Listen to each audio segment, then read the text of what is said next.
Вы знаете, чем питались африканские рабы в Бразилии? Добрые португальские колонисты отдавали им остатки свиней, которые считали несъедобными. Пятачки, уши, копытца и хвосты. Рабы их смешивали с черной фасолью, получалось сытное блюдо, которое помогало им выживать в изнурительных работах на сахарных плантациях. Но так ли это или нет, мы не знаем. Это всего лишь бразильская легенда. Всем привет! Сегодня готовлю национальное бразильское блюдо фейджоада. И как вы поняли, это сытное рагу из мяса и черной фасоли. Так почему все-таки легенда? Ну, во-первых, в 18-19 веках долгоиграющие рагу, то есть долгого томления мяса с фасолью, были в Европе очень распространены. Взять хотя бы мое любимое французское косуле или испанское оля падрида и, наконец, португальская козида. И все это мясо и колбаски, томленные с бобами. Ну а сама идея восходит еще к Древнему Риму. Римляне готовили рагу из чечевицы и фасоли с добавлением соленой свинины. Поэтому, вероятнее всего, это блюдо в Бразилию привезли португальские колонисты и адаптировали технологию к местной черной фасоли, которая распространилась там повсеместно.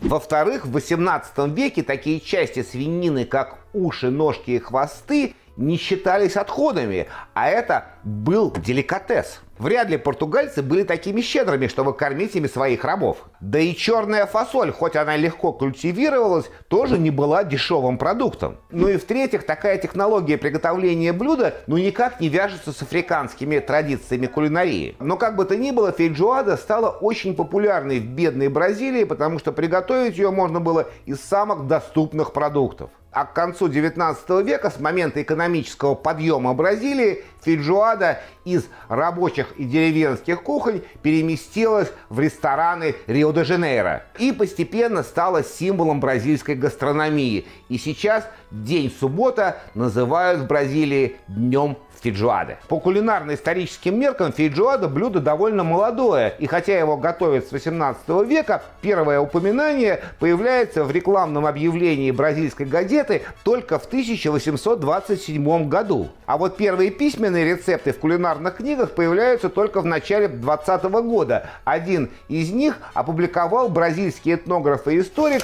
Мануэль Кирина. Звучит он так. Я его сократил, потому что он длинный. Фасоль очищают и промывают в холодной воде и замачивают на ночь. Вяленую говядину ошпаривают на огне и промывают водой. Тут надо сказать, что для фейджоады до сих пор используется вяленое и соленое мясо. Но это совсем не обязательно. Это просто способ сохранения продуктов в жарких странах. Фасоль, вяленая говядина, свежая или копченая говядина и бекон помещаются на огонь. И после того, как все хорошо проварится, добавляется колбаса и соленая свинина, которую промывают, чтобы удалить соль. Наконец, лук, черный перец, помидоры и чеснок измельчаются в небольшом количестве уксуса, и эта смесь используется для приправы рагу. Добавляют лавровый лист и португальскую колбасу чоризо. Людям, страдающим от проблем с желудком или печенью, после варки фасоль измельчают и просеивают через сито, чтобы удалить внешнюю кожицу и мембрану. И с тех пор в технологии приготовления фейджоады мало что изменилось. Хотя, конечно, в Бразилии рецептов фейджоады великое множество, как любого народного блюда. И не только в Бразилии. В результате колониального обмена фейджоада стала популярной и в Африке. В Анголе готовят фейджоаду де Луанда из красной фасоли и свинины, а иногда и сушеной рыбой, маниока и пальмовым маслом. В Мозамбике с креветками и кальмарами, с кокосовым молоком и острым соусом. В Кабо-Верде добавляют картофель, тыкву и капусту. А в Восточном Тиморе в фейджоаду по-тиморски повара добавляют региональные элементы, такие как листья папайи или местные специи. Современную фейджоаду, так называемую фейджоаду комплета, а это не только рагу, но и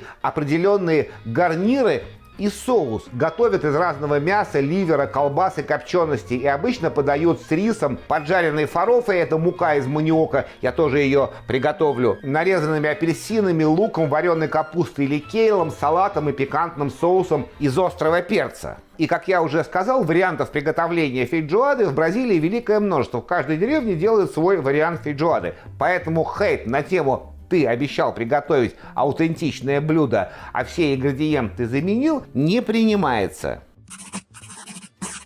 И если мясная составляющая фейджоади может быть любая, то черная фасоль обязательно. Моя вот эта вот бодейка на 4 литра, для нее я взял полкило сухой черной фасоли. Я ее промыл и замочил на ночь с лавровым листом. Ну, так бразильцы рекомендуют, так правильно. И на это количество фасоли где-то килограмм мясо-колбасных разных изделий. Я вот взял свиную грудинку, кусочек свиной рульки, копченые свиные ребра, какие-то белорусские колбаски, но в нашей деревенской лавке бразильского чориза почему-то не оказалось. И кусочек сыровяленого бекона. Я еще хотел положить туда уши, все магазины обегал, ушей свиных почему-то у нас больше нет.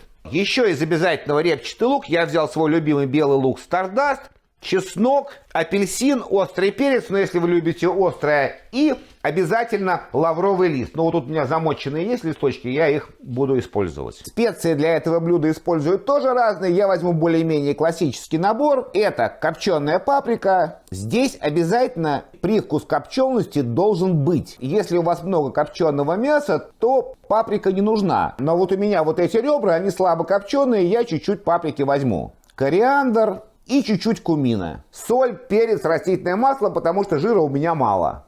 Ну а все остальное это для гарнира, соуса, ну, увидите. Начну с того, что жирное, потому что жир нам понадобится, его надо вытопить. Срежу с грудинки шкурку, но выбрасывать я ее не буду. Я ее нарежу маленькими кусочками, потому что это источник коллагена. А в таких долгоиграющих блюдах коллаген, как вы знаете, очень важен, потому что он дает густоту соусу. И все сразу на кусочки нарежу. Вот эта вот грудинка у нас с костями. Кости я, конечно, оставлю, потому что все это нам дает вкус нашему рагу. Прямо на холодную все закину, чтобы жир лучше вытапливался. Маслица немножко добавлю все-таки.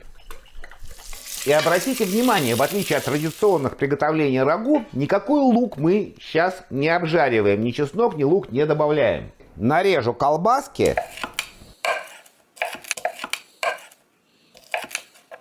Колбаски тоже сразу обжарю. Обжарю свинину, положу ее жиром вниз. Так обычно не делают. Традиционно колбаски обжаривают и добавляют их в конце. Но это моя технология. В них есть жир, он вытопится. Потом реакцию Майяра, опять же, никто не отменял. Мне кажется, так вкуснее. Опять же, при жарке, потому что при жарке как раз дает вкус. Можно ничего и не обжаривать, просто добавить фасоль, залить водой и томить. Например, если вы используете свиную ножку для коллагена, для насыщенности и густоты нашего соуса, ну как в кассуле. Но у меня ножки нет, поэтому я вот буду делать так. При жарке у нас есть, добавлю фасоль, жидкость с лавровым листом. Залью все это дело водой. Можете сразу солить, можете не солить. Здесь никаких показаний особо нет. Я солю обычно в 2 этапа. Сначала, чтобы мясо соль впитало, и потом уже в конце довожу до вкуса. Так, а почему я копченость сразу не добавил? Бывает. Конечно, мы их обязательно кладем, они у нас будут отдавать свой копченый вкус. И вот теперь крышку, маленький огонь, и где-то час мы это будем томить. Потом продолжим. А пока, чтобы времени не терять, я займусь приготовлением загустителя-ароматизатора. И тут, кстати, очень интересная техника. Дело в том, что фейджоаду загущают не мукой, не ру, а очень интересным способом. Я сейчас вам покажу. Тут можно произвольно его нарезать. Я просто полукольцами. И чеснок. Головка маленькая, я ее целиком прям возьму. Чеснока здесь должно быть много. Растительное масло. Да, лучше бы, конечно, снять жир с фейджоады, но у меня жира здесь практически нет, поэтому придется масло. Лук. Обжариваем его просто до прозрачности. Лук немного обжарился, добавлю чеснок. И где-то еще минут 5, так чтобы он тоже немножко размягчился. Так, проверяем, сварилась ли фасоль. Да, фасоль готова. Отолью немного бульона, он нам понадобится для соуса. И выловлю немного вареной фасоли, желательно без мяса. Прямо вместе с бульоном. Чистку не надо. Пересыплю все в блендер. Тут хитрость в том, что чеснок является эмульгатором. Не такой, конечно, сильный, как яичный желток, но все-таки можно еще бульончика подлить, чтобы лучше пробивалось. И все это дело пробиваем. Так, все это переливаем обратно в нашу фейджоаду. Видите, соус на глазах начинает густеть. Берем апельсин на 4 части его. Закидываем его. У апельсина две функции. Во-первых, он помогает вытягивать жир. Ну, жира у нас мало, поэтому это не важно. А важно, что он дает такой легкий цитрусовый вкус. Потом мы его выбросим. Добавляем наши все специи. Немного острого перца для остроты. Сейчас все перемешаем. Черный перец, тут он больше для аромата. Проверю соль. Соль больше не нужна. Кислота нормально. Острота, ну, перец еще не раскрылся, более-менее, все, ничего добавлять не нужно. Консистенция правильная, а я займусь соусом и гарнирами. И первое, что нам нужно для подачи фейджоады комплета, это фарофа. Фарофа – это обжаренная мука кассавы. Она у нас продается в интернет-магазинах, так что не бойтесь. Эта мука делается из корня тропического растения маниока. Чем-то он похож по вкусу на картошку. Кроме самой муки, репчатый лук, я его мелко нарезал, чеснок раздавленный, травки, кинза, петрушка и много сливочного масла. Традиционно ее готовят на беконе, но мне кажется, бекона у нас уже достаточно. Все тут просто. Растапливаем сливочное масло, добавляем лук, до легкой золотистости его обжариваем. Чеснок, высыпаем муку, добавим немножко соли, перец и до светло-коричневого цвета все это обжариваем. Добавляем зелень и готово.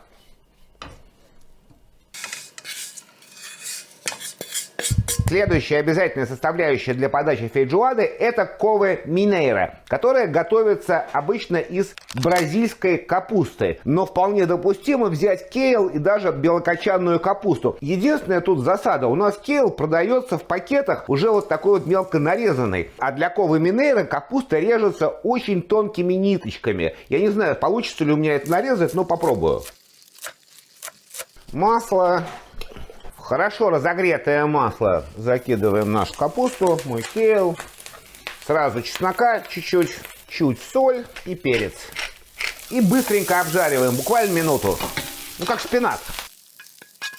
Основа соуса – это горячий бульон от фейджоады, который мы слили. Репчатый лук, стакан. Натертый зубчик чеснока, кинзу. Острый перец, я прям с семечками. Ну, тут все зависит от того, насколько острый вы хотите. Туда же чуть соли, перец, немного оливкового масла добавлю. Лимонный сок, где-то половинку лимона. И погружным пробиваем. Пробуем. Интересный, кстати, очень вкус.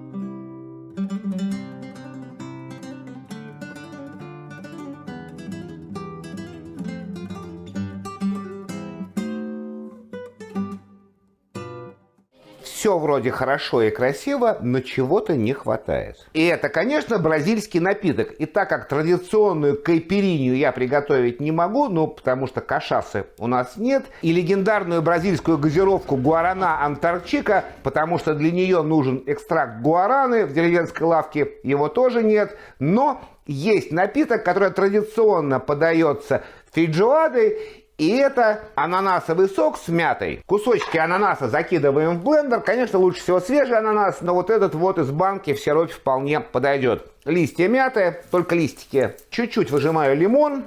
Можно добавить сахар. Если вы свежий ананас используете, то сахар не помешает. Но этот сладкий здесь не нужно. И лед. Заливают обычно холодной водой, но я залью газировкой. И пробиваем в блендере. И вот теперь к бразильской трапезе все готово.